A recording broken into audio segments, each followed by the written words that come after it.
Jemaat yang dikasihi Tuhan Yesus Kristus, hari ini kita telah memasuki minggu ke-8 setelah Trinitatis, artinya ketritunggalan Allah.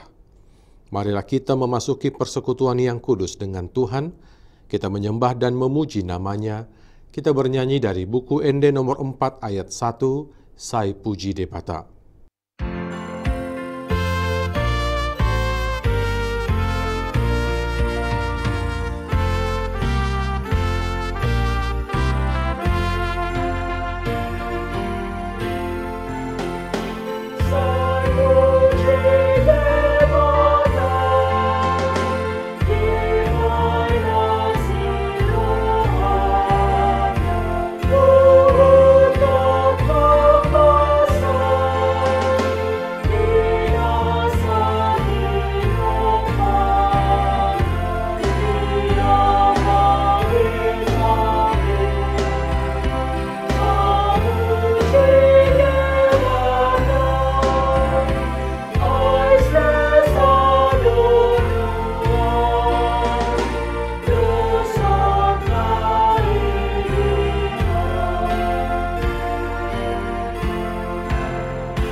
Di dalam nama Allah Bapa dan nama anaknya Tuhan Yesus Kristus dan nama Roh Kudus yang menciptakan langit dan bumi.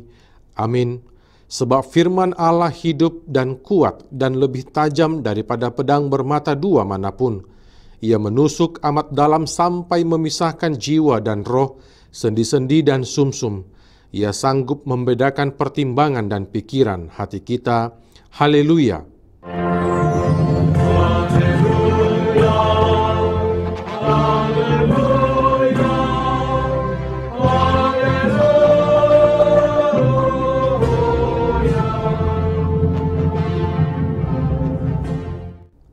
Marilah kita berdoa. Ya Tuhan Allah Bapa kami, bimbing dan kuatkanlah kami dengan roh-Mu, agar kami mendengar dan menerima firman-Mu. Teguhkanlah firman-Mu di dalam hati kami, supaya kami menjadi baru dan kudus. Tolonglah kami, agar kami semakin percaya kepada anak-Mu Tuhan Yesus Kristus, dan memperoleh hidup yang kekal. Amin. Kita bernyanyi dari buku Ende nomor 424 ayat 3, Soarani Tondi.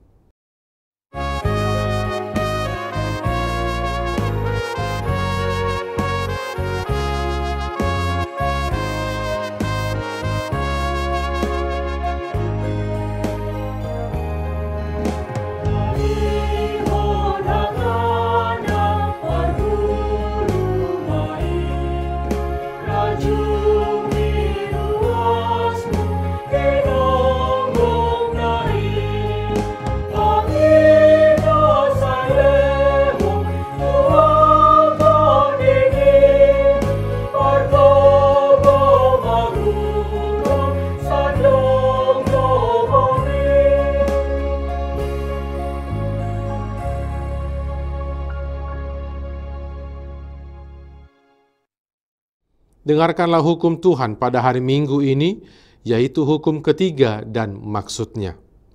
Hukum ketiga, jangan menyebut nama Tuhan Allah dengan sembarangan, karena Allah akan menghukum orang yang menyalahgunakan namanya. Maksudnya adalah, kita harus takut serta kasih kepada Allah, sebab itu jangan mengutuki, mengumpat, memakai guna-guna, berbohong, menipu dengan memakai nama Allah, sebab hanya dalam penderitaan, kesusahan, dan di dalam doa, serta pujianlah kita layak menyebut nama Tuhan Allah. Marilah kita meminta kekuatan dari Tuhan. Ya Tuhan Allah, kuatkanlah kami melakukan yang sesuai dengan hukum-Mu. Amin. Kita bernyanyi dari buku Ende nomor 418 ayat 1, Sasude Hadosaonmu.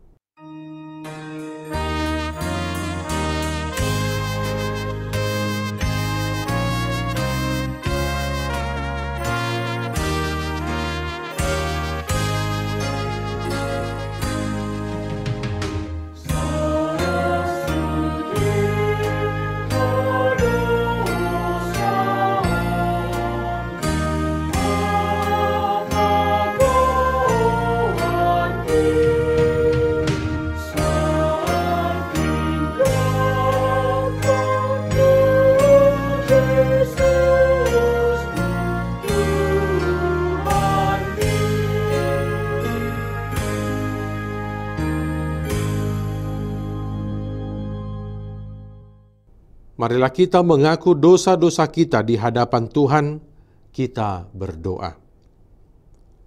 Ya Tuhan Allah Bapa kami yang Maha Kuasa dan Pengasih, Engkau tidak berkenan kepada kematian orang fasik, melainkan Tuhan berkenan kepada pertobatan orang fasik dari kelakuannya ke jalan yang benar, supaya ia hidup. Oleh sebab itu, kami memohon kepadamu, jauhkanlah kami dari segala murka dan hukum-Mu. Ampunilah dosa dan kejahatan kami, agar kami beroleh hidup di dalam kasih-Mu. Karuniakanlah kami kekuatan, agar kami tetap kuat dan kokoh di dalam Anak-Mu, Yesus Kristus Tuhan kami. Amin.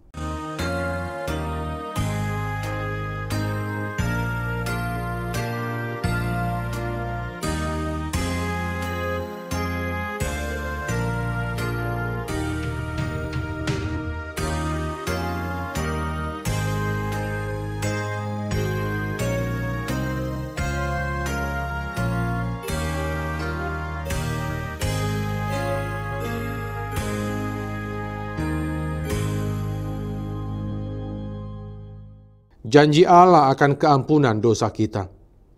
Sebab biarpun gunung-gunung beranjak dan bukit-bukit bergoyang, tetapi kasih setiaku tidak akan beranjak daripadamu, dan perjanjian damaiku tidak akan bergoyang, firman Tuhan yang mengasihani engkau. Kemuliaan bagi Allah di tempat yang maha tinggi. Amin. Kita bernyanyi dari buku Ende nomor 193 ayat 2, Maribak Langit.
Firman Tuhan yang ditetapkan pada hari Minggu ini tertulis dalam 2 Korintus pasal 13 ayat 5-13.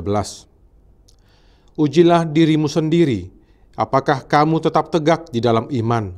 Selidikilah dirimu, apakah kamu tidak yakin akan dirimu bahwa Kristus Yesus ada di dalam diri kamu?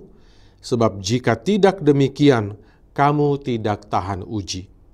Tetapi aku harap bahwa kamu tahu bahwa bukan kami yang tidak tahan uji. Kami berdoa kepada Allah agar kamu jangan berbuat jahat, bukan supaya kami ternyata tahan uji, melainkan supaya kamu ini boleh berbuat apa yang baik, sekalipun kami sendiri tampaknya tidak tahan uji. Karena kami tidak dapat berbuat apa-apa melawan kebenaran, yang dapat kami perbuat ialah untuk kebenaran. Sebab kami bersuka cita apabila kami lemah dan kamu kuat. Dan inilah yang kami doakan, yaitu supaya kamu menjadi sempurna. Itulah sebabnya sekali ini aku menulis kepada kamu ketika aku berjauhan dengan kamu, supaya bila aku berada di tengah-tengah kamu, aku tidak terpaksa bertindak keras menurut kuasa yang dianugerahkan Tuhan kepadaku untuk membangun dan bukan untuk meruntuhkan. Akhirnya saudara-saudaraku, bersukacitalah. Usahakanlah dirimu supaya sempurna. Terimalah segala nasihatku, sehati sepikirlah kamu dan hiduplah dalam damai sejahtera, maka Allah sumber kasih dan damai sejahtera akan menyertai kamu. Berilah salam seorang kepada yang lain dengan cium yang kudus. Salam dari semua orang kudus kepada kamu. Demikian pembacaan firman Tuhan. Berbahagialah orang yang mendengar firman Allah serta memeliharanya. Amin. Kita bernyanyi dari buku Ende nomor 785 ayat 2, Alo Pangunjunan.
Marilah kita mengaku iman kepercayaan kita, sebagaimana teman-teman seiman di seluruh dunia, kita bersama-sama mengucapkannya.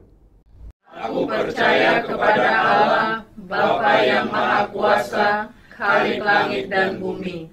Aku percaya kepada Yesus Kristus, Anaknya yang tunggal Tuhan kita, yang dikandung daripada Roh Kudus, lahir dari anak darah Maria, yang menderita sengsara di bawah pemerintahan Pontius Pilatus, disalibkan, mati dan dikuburkan, yang turun ke dalam kerajaan maut. Pada hari yang ketiga, bangkit pula dari antara orang mati, naik ke sorga, duduk di sebelah kanan Allah, Bapa yang Maha Kuasa.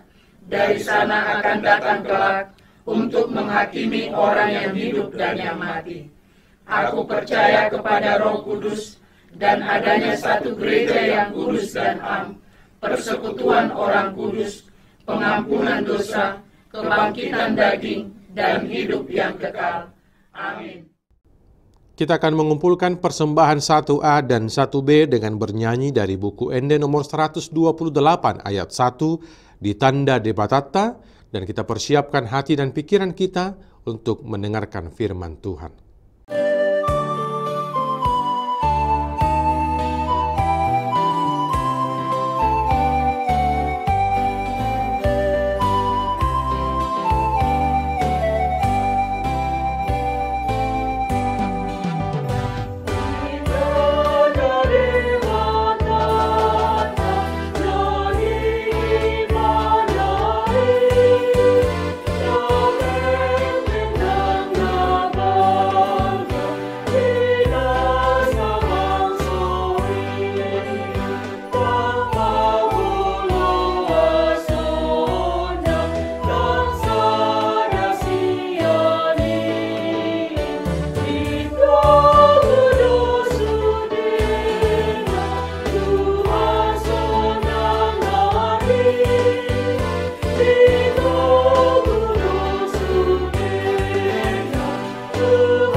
Damai sejahtera Allah Bapa yang melampaui segala akal, itulah yang memelihara hati dan pikiran saudara sekalian di dalam kasih Kristus Yesus Tuhan kita. Amin. Saudara-saudara yang dikasihi Tuhan Yesus Kristus, firman Tuhan yang menjadi khotbah pada minggu ke-8 setelah Minggu Trinitatis ini tertulis dalam Kejadian pasal 28 ayat 10 sampai dengan ayat 22. Demikian tertulis di sana, saudara-saudara silahkan menyimaknya. Maka Yakub berangkat dari Berseba dan pergi ke Haran. Ia sampai di suatu tempat dan bermalam di situ, karena matahari telah terbenam. Ia mengambil sebuah batu yang terletak di tempat itu dan dipakainya sebagai alas kepala, lalu membaringkan dirinya di tempat itu. Maka bermimpilah ia. Di bumi ada didirikan sebuah tangga yang ujungnya sampai di langit. Dan tampaklah malaikat-malaikat Allah turun naik di tangga itu. Berdirilah Tuhan di sampingnya dan berfirman, Akulah Tuhan, Allah Abraham, nenekmu, dan Allah Ishak. Tanah tempat engkau berbaring ini akan kuberikan kepadamu dan kepada keturunanmu.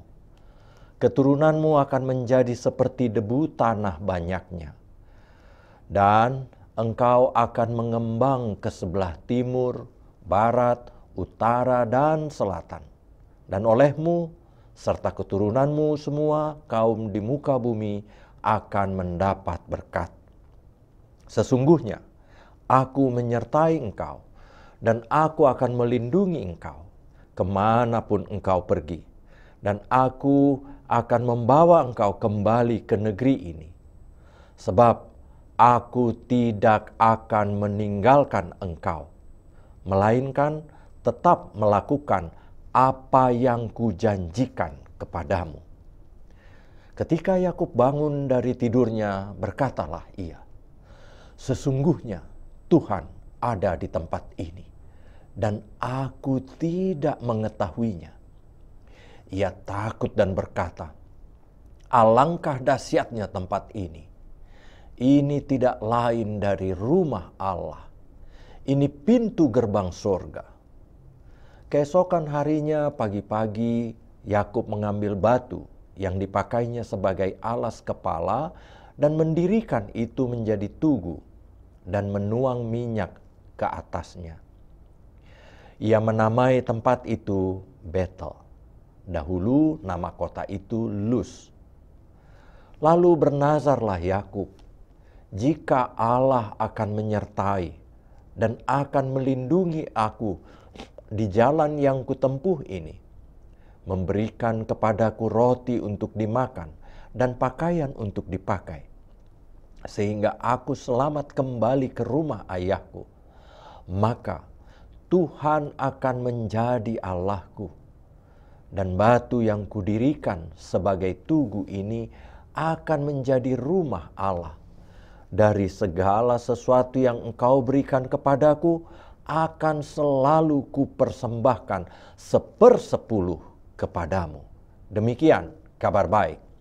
Saudara-saudara yang dikasihi oleh Tuhan, setelah kita membaca dan menyimak kitab Kejadian 28 ayat 10 sampai 22 tentang perjalanan Yakub ini, apakah yang terbersit dalam benak saudara-saudara?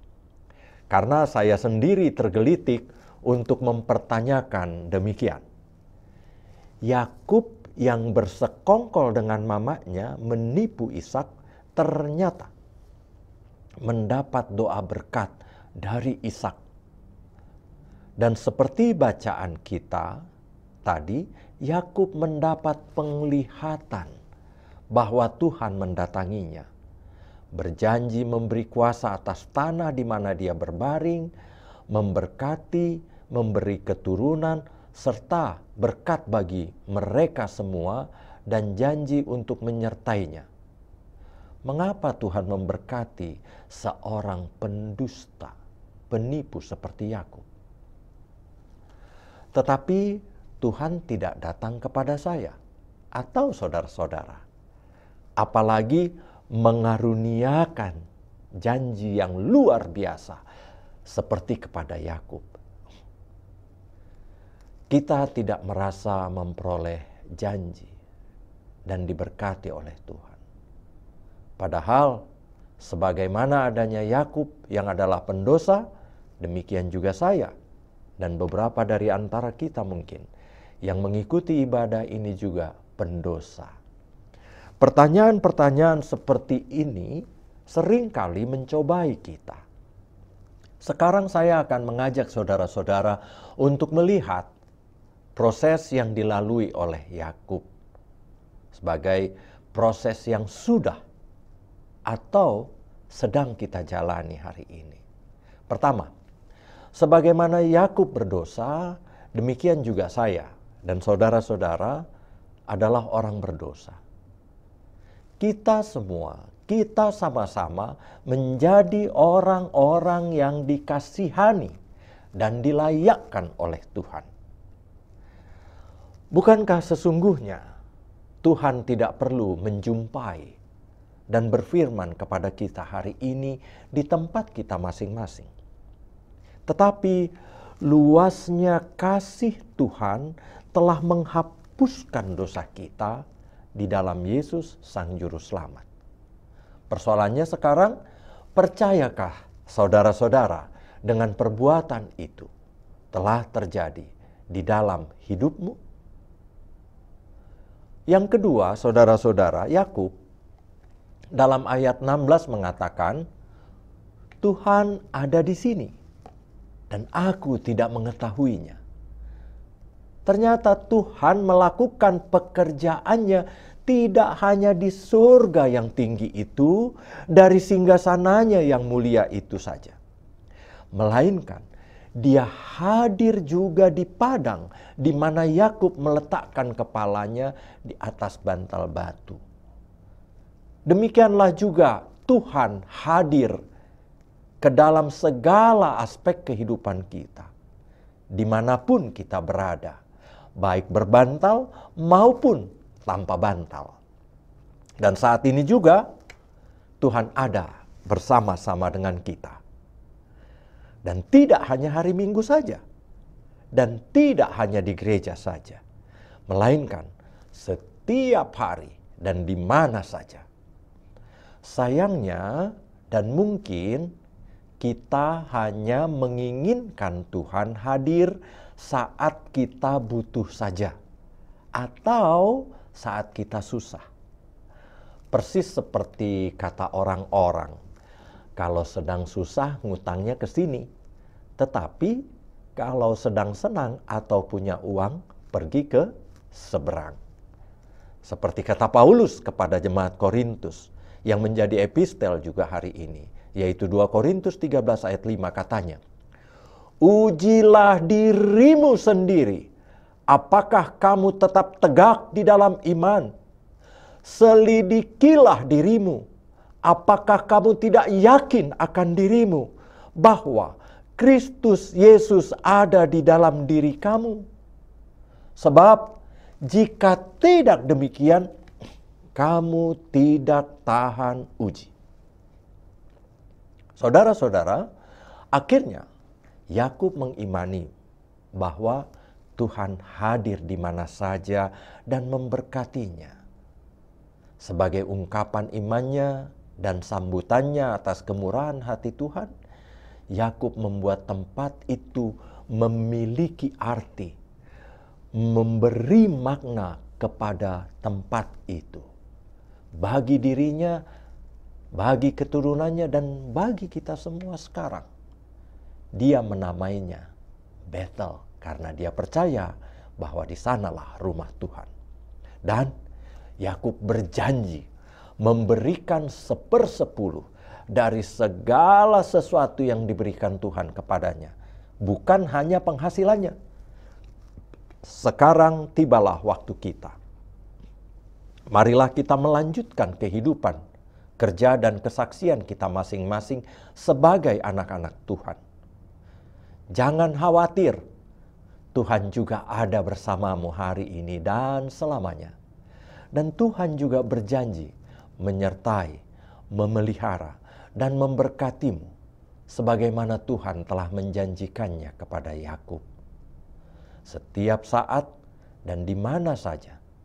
Buatlah tanda yang penuh arti bagimu dan bagi keturunanmu, seperti Yakub yang telah menyebut tempat itu Betel.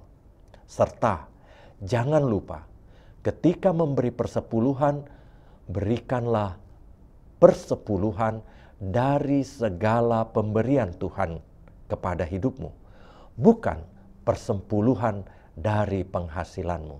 Tuhan memberkati kita semua. Amin. Kita berdoa. Ya Allah Bapa, terima kasih untuk kabar baik yang sudah kami dengarkan di hari ini ketika kami mengawali minggu yang baru. Kini kami tidak gentar lagi. Kini kami tidak bertanya-tanya lagi, karena Engkau beserta dengan kami, kapan saja dan di mana saja. Dan Engkau beserta kami saat apapun terjadi pada diri kami, saat kami berduka pun saat kami bersuka.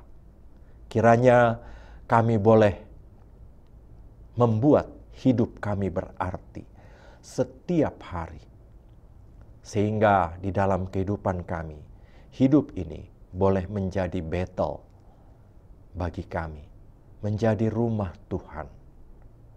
Dan kiranya juga kami boleh menghaturkan hidup kami secara utuh.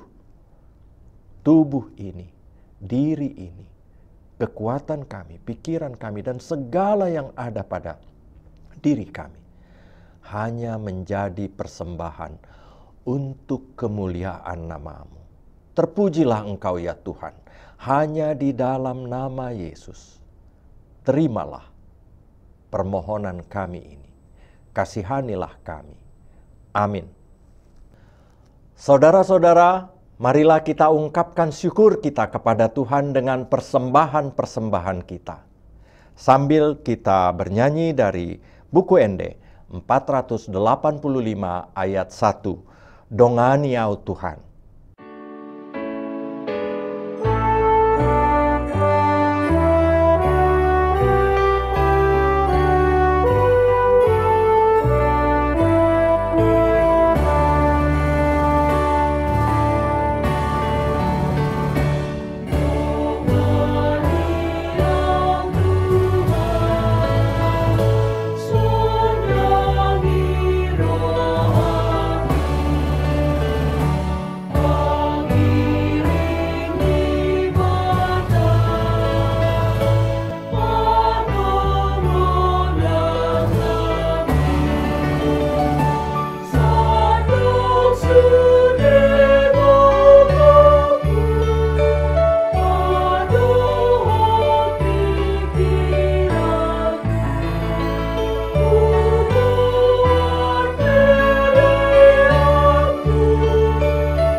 Saudara-saudara, marilah kita dengan segala kerendahan hati menghaturkan persembahan kita kepada Tuhan. Kita berdoa.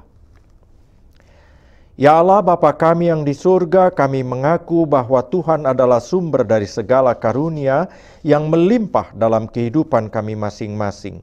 Kini dari karunia itu kami serahkan sebagai persembahan bagi-Mu Tuhan.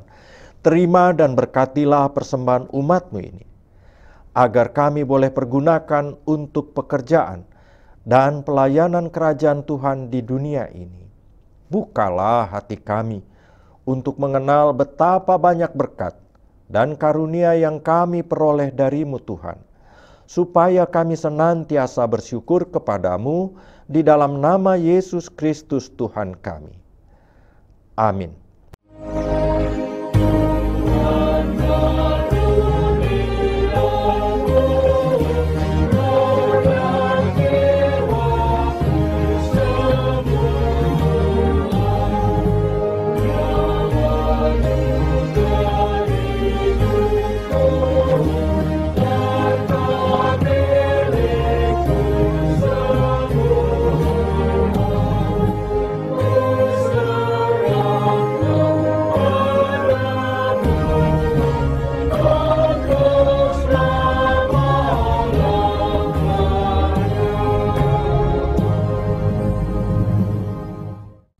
Bapa kami yang di surga, dikuduskanlah namamu. Datanglah kerajaan-Mu. Jadilah kehendak-Mu di bumi seperti di surga. Berikanlah kami pada hari ini makanan kami yang secukupnya, dan ampunilah kami akan kesalahan kami, seperti kami juga mengampuni orang yang bersalah kepada kami. Dan janganlah membawa kami ke dalam pencobaan, tetapi lepaskanlah kami dari yang jahat.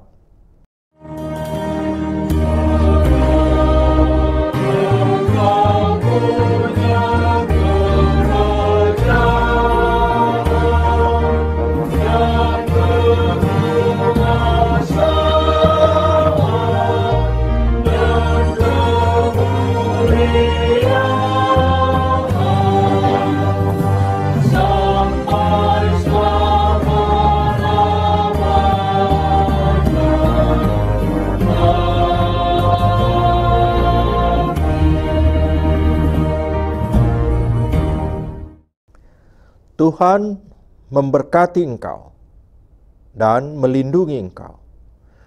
Tuhan menyinari engkau dengan wajah-Nya dan memberi engkau kasih karunia. Tuhan menghadapkan wajah-Nya kepadamu dan memberi engkau damai sejahtera.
HKBP menetapkan tahun 2023 ini sebagai tahun profesionalisme dalam penata layanan yang menjadi orientasi dalam seluruh dimensi dan aras pelayanan HKBP.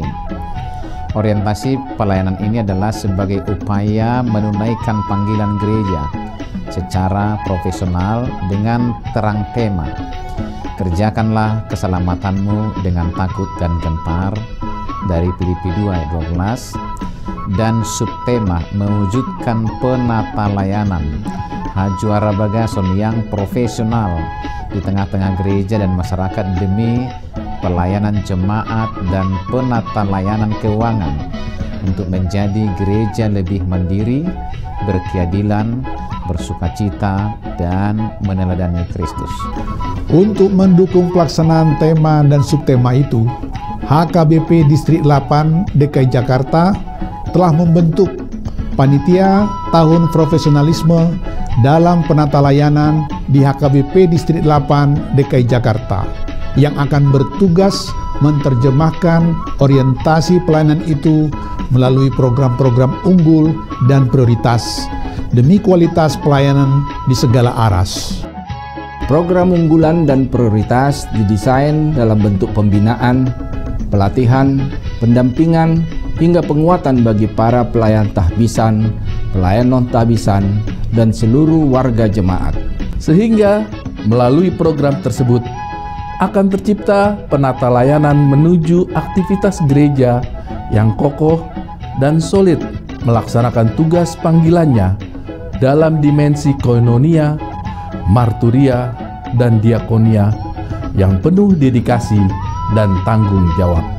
Profesionalisme dalam penata layanan bukan hanya menyangkut kemampuan tata kelola dan manajemen administrasi dan keuangan, namun juga akan menyasar penguatan interaksi dan relasi yang saling peduli dan saling melayani di tengah kehidupan warga HKBP.